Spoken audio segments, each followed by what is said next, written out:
Dans 2 ans au plus tard, à supposer que le coup d'État n'ait pas pris le pouvoir, les Camerounais devraient élire un nouveau chef de l'État. Certains critères sont pris en compte dans la sélection hypothétique des acteurs politiques. Désolé de vous interrompre, ce rapport peut contenir des commentaires soumis au choix de l'auteur. S'il vous plaît, si vous êtes nouveau sur cette chaîne, veuillez vous abonner et activer la cloche de notification. De cette façon, vous serez averti lorsque nous publierons de nouveaux rapports sur cette même chaîne. Merci. De toute évidence, le successeur viendra des milieux bijapa. Comme c'est l'usage en Côte d'Ivoire, l'élection de Bija n'est possible que dans ce très petit entourage. Il ne faut toutefois pas totalement exclure la possibilité que les prévisions politiques soient occasionnellement étrangères à la situation.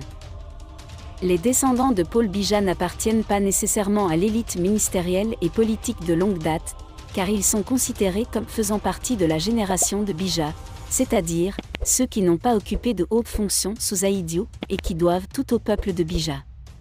Cette affirmation n'écarte toutefois pas tous les soupçons.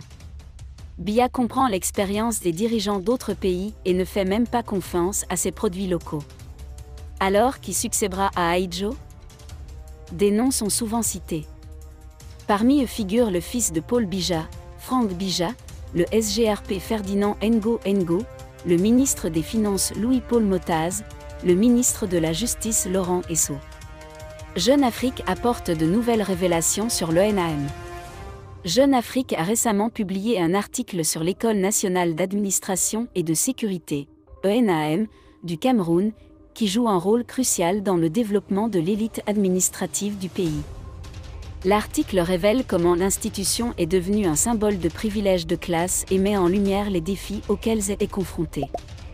Chaque année, environ 10 000 étudiants camerounais tentent d'accéder à l'une des 400 places proposées par l'ENAM, considérée comme l'école d'élite du pays. Il ouvre la porte au cadre supérieur, offre un emploi stable et promet une réussite sociale.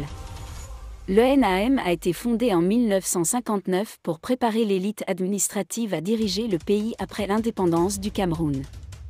Malgré les récentes réformes favorisant la décentralisation, les fonctionnaires formés à l'ENAM restent souvent des acteurs clés de l'État centralisé, ce qui suscite des critiques pour leur capacité à s'adapter à la nouvelle configuration de l'État.